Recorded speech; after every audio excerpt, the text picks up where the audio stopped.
नमस्कार दोस्तों।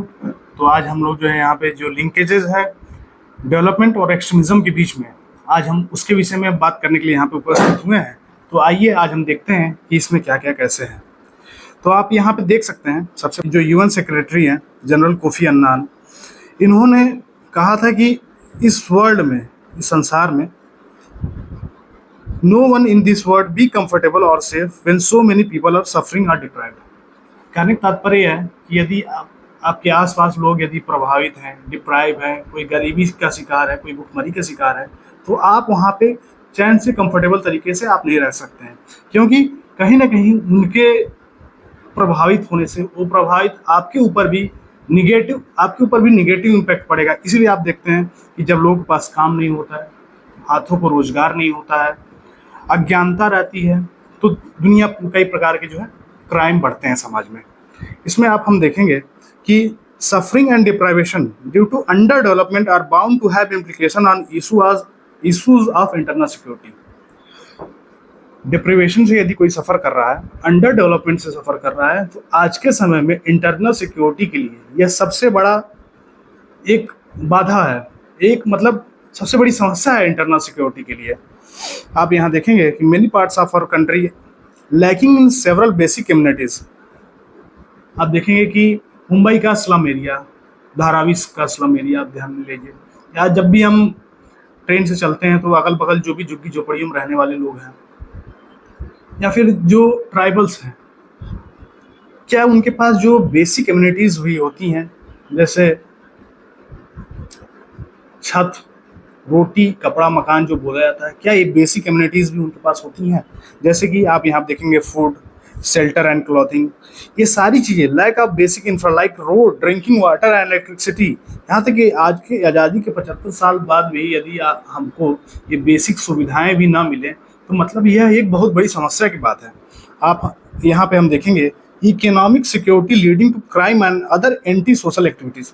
भाई ये सही बात है, यदि हम लोग इकोनॉमिक रूप से डिप्राइव होंगे तो बहुत प्रकार के क्राइम और एंटी सोशल एक्टिविटीज समाज में उत्पन्न होंगे। फिर आइए हम यहाँ पर देखते हैं कि मेजर कंपोनेंट क्या है जो डेवलपमेंट के। तो यदि हम सोशल डेवलपमेंट में देखेंगे तो यहाँ पे जेंडर इक्वालिटी है, जेंडर इक्वालिटी पे ध्यान देना होगा। आबादी के 50% पुरुष हैं यदि आबादी में, तो 50% भागीदारी महिलाओं की भी है, इसलिए जेंडर इक्वालिटी पे हमें ध्यान देना होगा। वुमन एम्पावरमेंट आज के समय में सबसे ज़्यादा जरूरी है, इसीलिए अभी गवर्नमेंट ने जो है पार्लियामेंट में 1/3 उनके लिए रिजर्वेशन बिल भी लाया। पंचायत लेवल पे पॉलिटिकल पार्टिसिपेशन के लिए महिलाओं के लिए उनके लिए पहले से आरक्षण है, या फिर आप वर्क प्लेस पे देखेंगे तो उनके लिए तमाम प्रावधान ऐसे किए गए हैं जिसके तहत जो वुमन एम्पावरमेंट हो सके। प्लूरलिज्म, फिर जो है रेस्पेक्ट फॉर डाइवर्सिटी। हमारा देश विविधताओं का देश है, डाइवर्सिटी इसमें रहेगी, स्वाभाविक सी बात है, तो डाइवर्सिटी का इसमें ख्याल रखना पड़ेगा। एजुकेशन ऑफ चिल्ड्रन, छोटे बच्चों का ख्याल रखना पड़ेगा, उनकी शिक्षा का ख्याल रखना पड़ेगा, क्योंकि परवरिश छोटे पे से ही होती है, और यदि उनको बेसिक न्यूमरेसी, बेसिक चीज़ों का ज्ञान, यदि एजुकेशन, सही तरीके का एजुकेशन यदि सही समय पर दिया गया, तो वही यूथ जो है हमारे देश के लिए आगे चल के एक राष्ट्र निर्माण का कार्य करेगा। सोशल सिक्योरिटी ये जान ही रहे हैं। फिर एडमिनिस्ट्रेटिव लेवल पे यदि हम देखेंगे तो गुड गवर्नेंस की आवश्यकता है। अटल बिहारी वाजपेयी जी का ये मानना था कि गुड गवर्नेंस से सारी समस्याओं का हल किया जा सकता है। Time bound delivery of public services, जो भी पब्लिक सर्विसेज हैं उसको समय रहते हुए डिलीवर किया जाए। ये नहीं कि योजना आ गई है, इम्प्लीमेंट हो गया, सही तरीके से इम्प्लीमेंट नहीं हुआ, या योजना लागू हुई है, ग्राउंड पे सही तरीके से इम्प्लीमेंट नहीं हुआ, उसका लाभ जो है लोगों को नहीं मिल पा रहा है, तो ये मतलब टाइम बाउंड डिलीवरी होनी चाहिए। पब्लिक पार्टिसिपेशन ऑफ गवर्नमेंट, लोगों की भागीदारी, जन भागीदारी होनी चाहिए। फिर जो है ट्रांसपेरेंसी, ये आज के समय में की सबसे बड़ी मांग है, और जो जैम ट्रिनिटी है, मतलब जनधन, आधार, मोबाइल, या फिर जो भी डिजिटल चीज़ें हो रही हैं, इससे कहीं ना कहीं ट्रांसपेरेंसी जरूर बढ़ी है। अकाउंटेबिलिटी, और ये यहाँ पे प्रो पीपल गवर्नेंस, ये आप देख सकते हैं। इकोनॉमिक डेवलपमेंट में एम्प्लॉयमेंट, सभी हाथों को रोजगार की आवश्यकता है, इस पे सरकार को महत्वपूर्ण रूप से ध्यान देने की आवश्यकता है।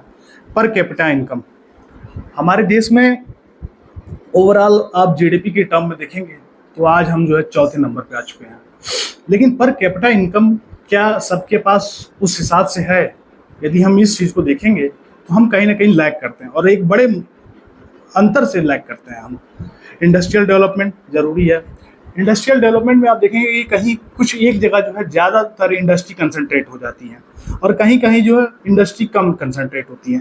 तो एक तरीके से इंडस्ट्रियल डेवलपमेंट बहुत ज़्यादा जरूरी है ताकि एक समान डेवलपमेंट हो, इंक्लूसिव डेवलपमेंट हो। क्योंकि आप देखेंगे कि जो माइग्रेशन का कारण होता है वो मुख्य रूप से यही होता है कि जैसे उत्तर प्रदेश, बिहार में, छत्तीसगढ़, इन सारे जगहों पे जो है बहुत सारे इंडस्ट्रीज नहीं है, तो लोग यहाँ से पलायन करके जहाँ पे इंडस्ट्रीज है जैसे तमिलनाडु, मुंबई, गुजरात, सूरत, ये इन सब जगहों पे जाते हैं। सस्टेनेबल डेवलपमेंट पे ध्यान देना होगा, इकोलॉजिकल सेफ्टी पे या फिर इन्वायरमेंटल प्रोटेक्शन पे, बायोडाइवर्सिटी प्रिजर्वेशन पे। पॉलिटिकल डेवलपमेंट में देखेंगे तो डेमोक्रेसी हमारे लिए बहुत इंपॉर्टेंट है, पॉलिटिकल राइट इंपॉर्टेंट है, सिविल लिबर्टीज़ ये सबसे ज़्यादा इंपॉर्टेंट है। इंफ्रास्ट्रक्चर का डेवलपमेंट करना पड़ेगा। ह्यूमन डेवलपमेंट में आपको life with dignity and self esteem, सबको हक है इस चीज़ का। ह्यूमन राइट्स, फिर एजुकेशन की हमने बात की है, हेल्थ सबको मिलनी चाहिए प्रॉपर तरीके से, सही उचित दाम पे, सही समय पर। अब हम ये देखेंगे यहाँ पे कि in tribal areas, development is only understood as the opening of mines and development of road rails without investing in social infra, such as building hospital and school. Tribal may feel exploited. केवल mines को खुलवा देना वहाँ पे या कुछ basic industries कर देना, इससे डेवलपमेंट नहीं आता है। इंक्लूसिव डेवलपमेंट के लिए प्रॉपर जो है रोड, रेल कनेक्टिविटी, अच्छे इंफ्रास्ट्रक्चर, खासकर सोशल इंफ्रास्ट्रक्चर, ये सारी चीज़ें इंपॉर्टेंट है। सोशल इंफ्रा में जैसे आपको पता है कि ये हॉस्पिटल आता है, स्कूल आता है। यदि ये सब चीज़ें नहीं पूरा होती है तो ट्राइबल जो है एक्सप्लॉइटेड फील करते हैं अपने आप को, और यही जो फीलिंग ऑफ एंगर है या नेग्लेक्ट है, इसी का यूज नक्सल करते हैं या जो एक्सट्रीमिस्ट होते हैं वो करते हैं और इन ट्राइबल्स का रिक्रूटमेंट करते हैं। फिर आइए हम यहाँ पर देखेंगे कि जो फैक्टर रिस्पॉन्सिबल हैं एक्सट्रीमिज्म के स्प्रेड के लिए, तो यहाँ पे हम मुख्य रूप से देखेंगे कि जल, जंगल, ज़मीन में तो disruption of age old forest relationship, उनका जो है ट्राइबल लोग जो है जंगल को एक तरीके से अपना भगवान मानते हैं, पूजा करते हैं। गोसाई एक कॉन्सेप्ट है संथाल या हो ट्राइबल में, ध्यान नहीं आ रहा है, कि उनका एक है कि वो उनको गोसाई मानते हैं, फॉरेस्ट गोसाई, तो उनको भगवान मानते हैं, तो फॉरेस्ट की पूजा करते हैं। फिर जो है यहाँ पे आप देखेंगे कि violation of traditional land rights, ये अभी चल ही रहा है। Land acquisition without appropriate compensation and rehabilitation, जैसे हम यदि ट्राइबल को हटा रहे हैं तो उनका प्रॉपर जो है उनको कंपनसेशन मिलना चाहिए, प्रॉपर रिहैबिलिटेशन उनका होना चाहिए, उस तब जाके उनको सेटिस्फैक्शन होगी गवर्नमेंट से। जो गवर्नमेंट के डेफिसिट के लेवल पे देखेंगे, रूटीन एडमिनिस्ट्रेशन में लैक है, complete absence of government machinery in remote areas, सही बात है। अभी आप देखेंगे ये तो मतलब ट्राइबल एरिया में जाना तो ये तो बहुत बड़ी बात हो गई। नॉर्मल प्लेन जगह, जो प्लेन एरिया है नॉर्दर्न एरिया का या कहीं भी किसी भी जगह का आप देखेंगे तो एक ढंग की हॉस्पिटल भी आज अभी नहीं है। धीरे धीरे काम हो रहा है, डेवलपमेंट का कार्य हो रहा है, लेकिन देखेंगे कि आपको एक अच्छी स्वास्थ्य की सुविधा मिल जाए, एजुकेशन की सुविधा मिल जाए, कोई टेक्नोलॉजी से रिलेटेड कोई आपका काम हो वो हो पाए, तो ये शायद नहीं हो पाता है। तो इस तरीके से यही हम कह रहे हैं कि complete absence of government machinery in remote areas. फिर जो है पुअर इम्प्लीमेंटेशन ऑफ लॉ, ये हम देख ही चुके हैं। Mismanagement and corruption in government scheme, Rajiv Gandhi ji ने बोला था कि यदि मैं यहाँ से 100 रुपये देता हूँ तो जाते जाते जो है 1 रुपये पहुँचता है। तो वही सेम चीज़ है कि miss management and corruption in government scheme. Government scheme में ध्यान देना होगा कि जिसके लिए वो स्कीम बनाई गई है, क्या उन लोगों को इस चीज़ का लाभ मिल रहा है कि नहीं मिल रहा है, ये चीज़ ध्यान देना पड़ेगा इतनिक लेवल पे। फिर जो इकोनॉमिक लेवल पे आपको ये ध्यान देना होगा कि अनएम्प्लॉयमेंट खत्म हो, अनएम्प्लॉयमेंट खत्म होगा तो गरीबी खत्म होगी। उसके लिए आपको जो है प्रॉपर इंफ्रा बनाना पड़ेगा, तो आपको जो बढ़िया ट्रांसपोर्ट वहाँ पे करना पड़ेगा। यदि पॉवर्टी खत्म होगी तो जो हेल्थ की फैसिलिटी है वो इम्प्रूव होगी और हेल्थ भी अच्छा होगा, एजुकेशन फिर अच्छा होगा। मतलब ये सब वहाँ पे लैक कर रहा है। अगर ये सब चीज़ें अच्छा होंगी तो ये जो उसके परिणाम स्वरूप में पॉवर्टी खत्म होगा, हेल्थ अच्छा होगा, एजुकेशन अच्छा होगा, कम्युनिकेशन एंड इलेक्ट्रिसिटी, जो गैप है रिच एंड पुअर के बीच में, वो सब चीज़ें मिनिमाइज होगी। पॉलिटिकल लेवल पे देख ही चुके हैं ऊपर। सोशल लेवल पे सोशल इनइक्वालिटी है अभी, जिसके कारण एक्सट्रीमिज्म फैल रहा है। डिस्क्रिमिनेशन होता है उनके साथ, ट्राइबल लोगों के साथ। फिर ह्यूमन राइट्स का डिनायल है, उनके लाइफ को, abuse of dignity of life, सोचिए उनके साथ कैसा व्यवहार किया जाता है, ये चीज़ें। For terrorism to grow in a particular area there needs to be some fertile breeding ground.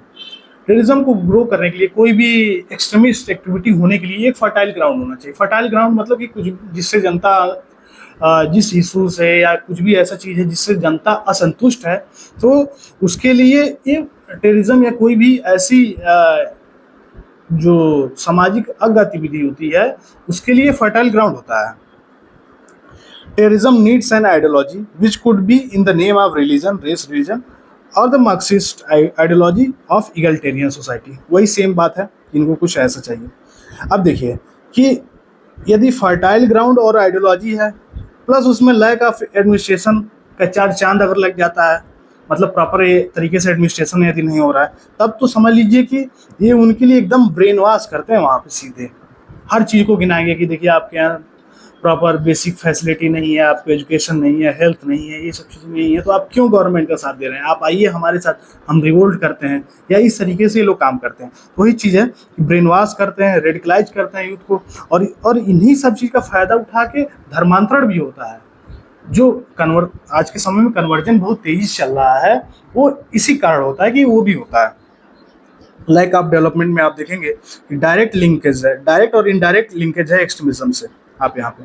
फिर जो जल जंगल जमीन इशू पे आप देखेंगे कि tribal feel alienated if any welfare scheme is not implemented according to the need of tribal और considering tribal. इसमें मुख्य रूप से यह है कि आप ट्राइबल के उनको जो विस्थापित भी कर रहे हैं, फिर प्रॉपर उनको कंपनसेशन भी नहीं दे रहे हैं, या इसकी आप या जो है आपका रेगुलर उनसे कन्वर्सेशन नहीं हो रहा है, आप उनके ग्रीवांसेस को सुन नहीं रहे हैं, तो लोग एलिनेटेड फील करते हैं। और यही जो है एक अच्छी अपॉर्चुनिटी होती है नक्सल्स को कि उनका जो सपोर्ट वो गार्नर कर लें, मतलब सपोर्ट अपने तरफ कर लें। Tribal have natural coexistence from centuries but modern legislation and governance altered the. वही सेम बात कि पहले से वो भगवान मानते आ रहे हैं उस चीज़ को, जमीन मतलब फॉरेस्ट को, और उनका एक अच्छा तालमेल है उसके साथ रहने के लिए। तो जो फॉरेस्ट एक्ट जो ब्रिटिशर्स के टाइम पे आया, या फॉरेस्ट कंजर्वेशन एक्ट 1980, जिसमें जो है वो लोग अपने लाइवलीहुड के लिए उस पर ज़्यादा आप डिपेंड नहीं रह सकते, एकदम नहीं जा सकते हैं। तो ये सारी चीज़ें उनको एलिनेशन फील कराती है, बेसिक इंफ्रास्ट्रक्चर की कमी होती है। ठीक, अब ये जो ऊपर ये सारी जो चीज़ें हैं वो क्या करता है, वो ये कारण करता है कि पॉवर्टी ला देता है उनके अंदर, feeling of disappear and deprivation among the tribals. उनके अंदर एक हीन भावना आती है, उनको ये लगता है कि हम समाज के मुख्य जो मेन स्ट्रीम है उससे हम जुड़ ही नहीं पा रहे हैं, मुख्य तबके से हम जुड़ ही नहीं पा रहे हैं।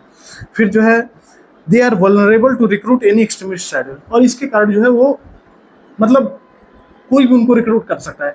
कोई इतनी यातनाएं झेल रहा है, इतनी, तो उसको कोई भी कहीं से भी अगर थोड़ा सा लाभ प्राप्त होगा, कुछ ऐसी सुविधाएं प्राप्त होंगी जो वाकई में उसके लिए जरूरत है, तो पक्का है वो चला जाएगा।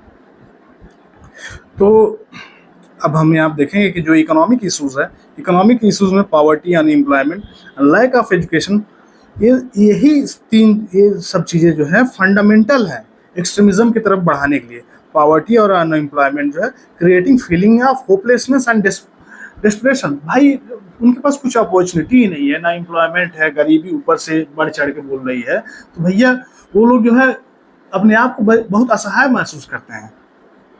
पुअर इकोनॉमिक कंडीशन के चलते अपॉर्चुनिटी की कमी होती है। फिर इससे अपॉर्चुनिटी कमी होगी तो limited number of option for gainful employment. यदि अच्छी आर्थिक स्थिति होती, अच्छा पढ़ाई करते हैं वेरियस स्ट्रीम में, तो उनके पास अच्छी अपॉर्चुनिटी होती है वैसा काम करने के लिए, अच्छे एम्प्लॉयमेंट के लिए। तो अगर ये सब नहीं है तो फिर यहाँ पे अनएम्प्लॉयमेंट होता है, और फिर इसके बाद से वो लोग धीरे धीरे एक्सट्रीमिज्म की तरफ, नक्सलिज्म की तरफ जो है खींचे चले जाते हैं। पॉवर्टी और जो अनएम्प्लॉयमेंट है ये उनके अंदर एंगर, रिसेंटमेंट, ये सब चीज़ें जगाता है। ये उनके अंदर सेंस ऑफ इनजस्टिस, मतलब अन्याय की भावना जगाता है, और यही सब जो है ये बहुत वॉलेटाइल होता है। यंग माइंड और वुमेन को इससे मैनिपुलेट करके उनको एक्सट्रीमिज्म की तरफ ले जाने के लिए इतना पर्याप्त होता है, और यंग माइंड को मैनिपुलेट करके उनसे मतलब जो है बंदूक, हथियार, ये सारी चीज़ें उनको उठवाया जाता है। अब यही सब कारण है आपका अफगानिस्तान में, पाकिस्तान में, यमन में, सोमालिया में, यही सब कारण है। ये एक हॉटबेड ऑफ टेररिज्म है। अफगानिस्तान, पाक, यमन, सोमालिया, आप देख रहे हैं जितने भी अस्थिरता हो रही है, जो एक वहाँ का जो खुद ही का ग्रुप उठ के अगर ये सब चीज़ें कर रहा है, तो ज़्यादातर केस में आप देखिए कि वहाँ पे अनएम्प्लॉयमेंट है, ये सारी चीज़ें, इसलिए वहाँ पे ये सब चीज़ें बढ़ रही हैं। अब यहाँ आप देखेंगे कि high level of unemployment, higher gap between the rich and poor also increases potential for terror organisation. भाई, अमीर और गरीब के बीच में ज़्यादा खाई रहेगी तो कहीं ना कहीं वो लोग उस चीज़ से प्रभावित होंगे कि हाँ, उनको नक्सल की तरफ जाना चाहिए, या उनको उधर से कुछ ऑफर मिलेगा तो माइंड कहीं ना कहीं डाइवर्ट हो ही जाएगा। आपको लगातार, आप सालों से झेलते आ रहे हैं, सदियों से आपकी कई पीढ़ियाँ वो झेलती चीज़ें आ रही हैं, तो आपको अगर कहीं ऐसा लाभ मिल रहा है बेसिक कम्युनिटी, तो ज़रूर नक्सल लोग जाते हैं, और स्वाभाविक सी बात है वो लोग जाएंगे ही। तो इस तरीके से जो जो अनएम्प्लॉयड यूथ है उनको वो लोग जो है तो अपने अंदर मिला लेते हैं ब्रेन वॉश करके। सोशल इश्यूज के पे देखेंगे कि high level of social fragmentation, कोई लगाव नहीं। परसेप्शन ऑफ एक्सक्लूजन, वैसे ही समाज के मुख्य जो है उससे वो लोग अलग रह रहे हैं। मार्जिनाइजेशन है वहाँ पे। फिर जो है पुश फैक्टर फॉर एक्सट्रीमिज्म, ये सारी चीज़ें मिलकर जो है पुश फैक्टर ऑफ एक्सट्रीमिज्म का काम करती हैं। आप देखेंगे जो नॉर्थ ईस्ट के स्टेट्स हैं वहाँ पे बहुत सारे tribal support the cause of extremism because they feel cultural identity is under attack due to migrant and other parts of the country from or from। ये आप देखेंगे कि नॉर्थ ईस्ट में क्या है कि जो वहाँ के ट्राइबल लोग हैं वो इस चीज़ से घबराते रहते हैं कि यदि बाहरी लोग कोई आएंगे, या जैसे दिकू बोलते हैं आउटसाइडर्स, तो यदि कोई बाहरी आएंगे तो जरूर उनके कल्चर को प्रभावित करेंगे, या किसी अन्य देश से कोई माइग्रेंट्स आए तो ये सारी चीज़ें को प्रभावित करेंगे। अभी जो अंडमान निकोबार आइलैंड है यहाँ पे, यहीं पे जो है जो सेंटिनलीज नाम की एक ट्राइबल ग्रुप रहती है यहाँ पे, उनकी बहुत लिमिटेड संख्या है, शायद मुझे लग रहा है कि 100 या 40 ऐसा कुछ है। तो वहाँ पे यदि कोई आउटसाइडर जाते हैं तो उनको मार डालते हैं, क्योंकि उनको ये थ्रेट रहता है कि यदि कोई आउटसाइडर आ रहा है तो उनके कल्चरल आइडेंटिटी को थ्रेट पहुँचेगा। पॉलिटिकल इश्यूज में देखेंगे एक तरीके से इनडायरेक्ट कॉज है एक्सट्रीमिज्म का। ह्यूमन राइट और डेमोक्रेटिक वैल्यू और लाइकिंग, वहाँ पे ह्यूमन राइट और डेमोक्रेटिक वैल्यू दोनों का लाइक करना होता है वहाँ पे। इसके चलते जो डिसअफेक्टेड ग्रुप्स हैं वो वायलेंस को ऑप्ट कर लेते हैं, वायलेंस के रास्ते पर निकल जाते हैं। Extremism also flourish due to severe restriction on civil liberties and political rights. अभी जैसे कि अभी जो आसफा लगा है नॉर्थ ईस्टर्न स्टेट्स में, तो कहीं ना कहीं कुछ जगह पे सिविल राइट्स उनकी कंप्रोमाइज होती है लोगों की, लेकिन अभी तो आसपास जो लगा है वो एक सिक्योरिटी रीजंस के चलते लगा है। यदि वहाँ पे सारी चीज़ें नॉर्मलाइज हो जाती तो आसपास हट जाता, लेकिन तब भी कहीं ना कहीं लोगों को इस चीज़ का लगता है कि हाँ, गवर्नमेंट ने आसपास फोर्स किया है तो उनकी कहीं ना कहीं सिविल जो भी लिबर्टीज़ हैं या राइट्स हैं कहीं ना कहीं कॉम्प्रोमाइज होती है। लेकिन एक ब्रॉडर पर्सपेक्टिव में देखें तो नेशनल सिक्योरिटी के लिए उसको लगाया गया है। तो इस तरीके से कहीं ना कहीं इन्हीं सारी चीज़ों को जो ट्राइबल लोग होते हैं, जो नक्सल लोग होते हैं, यही सब कमी, थोड़ा थोड़ा कमी दिखाएंगे। जो अच्छी चीज़ होंगी उसको निगेटिव करके बताएंगे कि ऐसे वैसे तो डेवलपमेंट की जरूरत है, लेकिन कहीं ना कहीं जो भी कमी होती है उसको ये लोग जो है पिन पॉइंट बार बार पिन करते हैं, और इसके बाद जो है वो लोग उनको अपनी तरफ अपने खेमे में लाते हैं। फिर यहाँ पे जो सिविल लिबर्टीज़ के नाम पे हम देखेंगे तो freedom of expression, association, movement, advocacy, आप जानते ही हैं। Freedom of and form religion बनाने की, राइट ऑफ ड्यू प्रोसेस पता ही आपको। Protection for individual against unwarranted use of state power, मतलब स्टेट जो है अनकंट्रोल ना हो जाए अपने शक्तियों को लेके। Protection for minorities against potential encroachment on their fundamental rights that may result from the majority rule, majority rule से माइनॉरिटी को भी बचाना है। तो ये चीज़ यहाँ पे, वैसे हिंदुस्तान में आप देखेंगे तो माइनॉरिटीज़ का एक अच्छा ख्याल रखा गया है, लेकिन आप देखेंगे कि जो अदर कंट्रीज़ हैं, जैसे बांग्लादेश में अभी आप देखें तो वहाँ पे हिंदू माइनॉरिटी में, अफगानिस्तान में हिंदू माइनॉरिटी में, पाकिस्तान में हिंदू माइनॉरिटीज़ में, तो आप देखेंगे वहाँ पे हिंदुओं क्या हाल है आपको पता ही है, आए दिन न्यूज़पेपर में निकलता रहता है। लेकिन आप हमारे यहाँ देखें, चाहे जैन हो, सिख हो, पारसी कम्युनिटी के लोग हों, मुस्लिम हो, सभी लोग फ्लरिश कर रहे हैं। पॉलिटिकल राइट देखेंगे आप यहाँ पे तो existence of rule and mechanism, free and fair election होना चाहिए। फिर पार्टिसिपेट इन पॉलिटिकल प्रोसेस मोर चलिए, ये आप बताइए। गवर्नेंस के डेफिसिट के लेवल पे यदि हम देखेंगे कि या तो अनगवर्न है या पुअरली गवर्नमेंट है, खराब तरीके से गवर्नेंस चल रही है, तो यह जो है एक सेफ हेवन होता है एक्सट्रीमिस्ट के लिए। पुअरली गवर्न प्लेसेस में क्रिएट पैसिव और active support for extremist among community that feel. यदि ढंग से गवर्नेंस का काम नहीं हो रहा है, एडमिनिस्ट्रेशन का काम नहीं हो रहा है, तो ये जो एक्सट्रीमिस्ट लोग हैं उनके लिए एक अच्छा ग्राउंड होता है कि हाँ वो उन लोगों को तैयार करें इस चीज़ के लिए। When no government agency is able to provide for security, the rule of law, extremists may able to impose their own order. They may be able to extract money or recruit from the population. वो लोग वही sir, जैसे mines है तो mind में वहाँ पे वो लोग कहेंगे कि मैं, जो नक्सल लोग हैं या जो एक्सट्रीमिस्ट हैं, बोलेंगे कि जो है हम आपको सिक्योरिटी प्रोवाइड करेंगे, अब इसमें से कुछ पैसा हमें दीजिए, तो एक्सटॉर्शन का काम करते हैं। इस तरीके से लोग काम करते हैं। स्टेबल डेमोक्रेसी लाना जरूरी है जो कि मैनेज कर सके conflict effectively by using open to political feedback about what is not working in the country by responding with remedial major.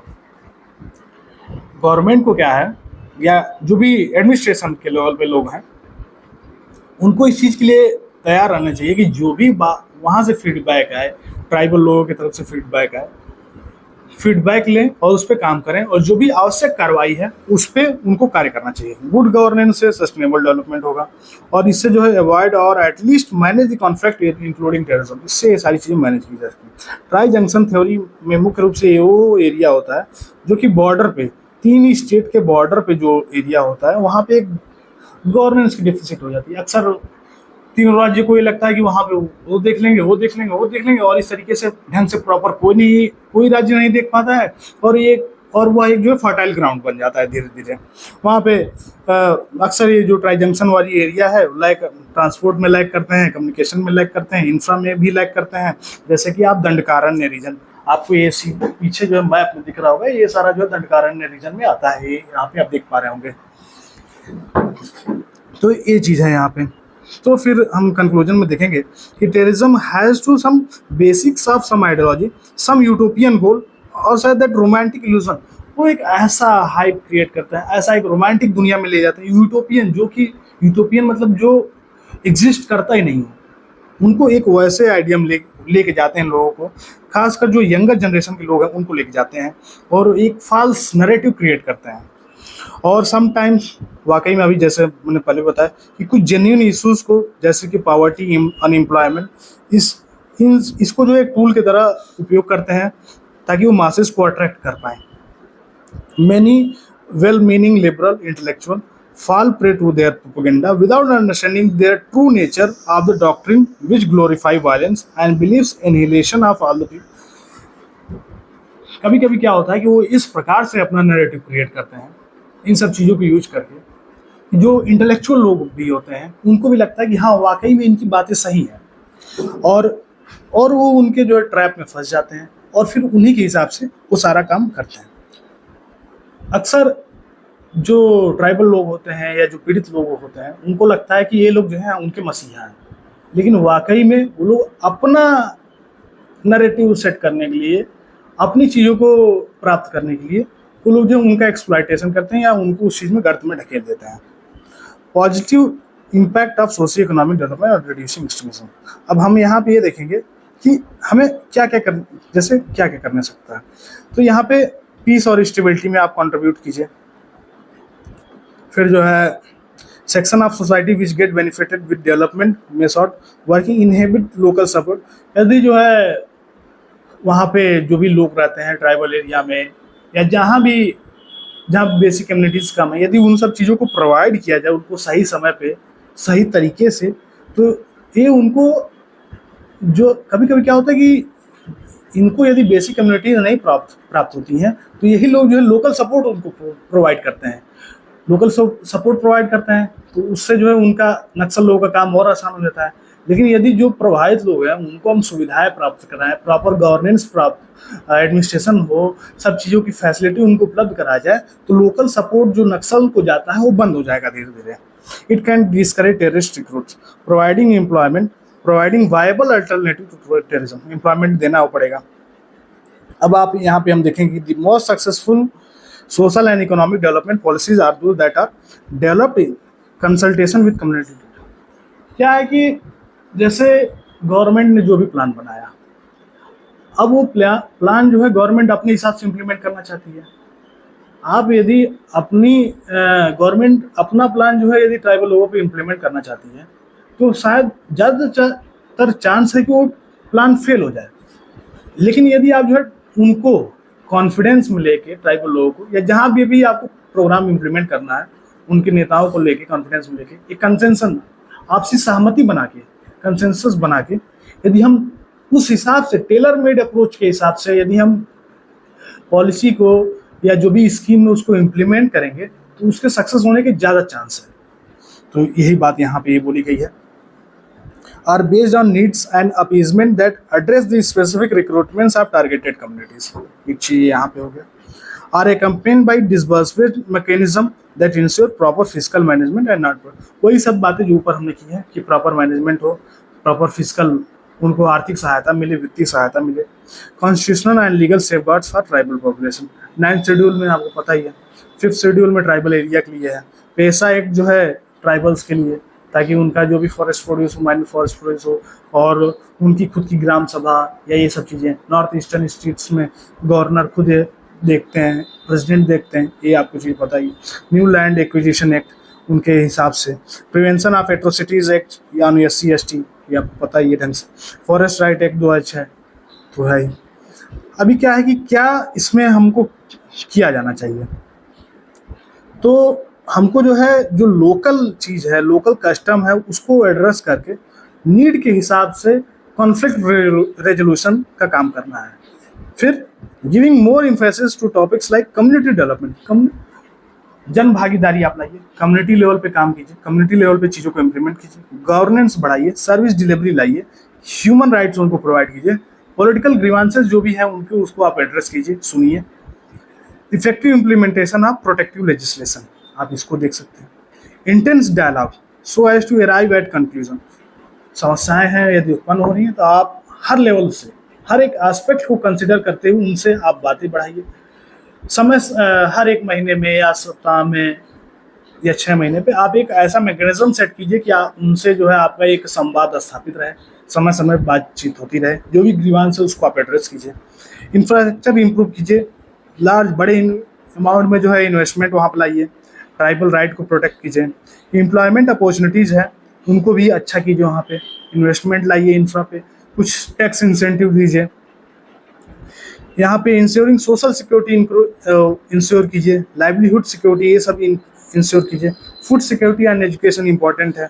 Land reform उनके हिसाब से, उनके आवश्यकताओं को ध्यान में रखते हुए लैंड रिफॉर्म लाइए, फॉरेस्ट रिफॉर्म जो भी है वो लाइए, ठीक। कंस्ट्रक्टिव डायलॉग विद एक्सट्रीमिस्ट, अच्छा जो एक्सट्रीमिस्ट लोग हैं उनको भी हम छोड़ नहीं सकते हैं, उनके साथ भी हम डायलॉग स्थापित करके उनके भी कंसर्न सुन के, उनके भी यदि कंसर्न का हम जो है एड्रेस करेंगे, यदि उनके भी समस्याओं का, तो वो लोग भी मेन स्ट्रीम में आएंगे और एक साथ पॉलिटिकल एम्पावरमेंट के साथ, पॉलिटिकल पार्टिसिपेशन के साथ साथ वो भी एक जन भागीदारी में हमारे साथ काम करेंगे।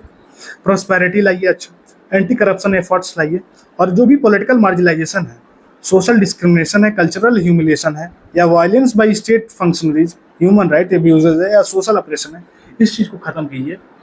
उनके भी कल्चर का सम्मान कीजिए, वो भी ह्यूमन है, उनके भी डिग्निटी का सम्मान होना चाहिए, भेदभाव नहीं होना चाहिए। इन सारी चीज़ों को एड्रेस कीजिए।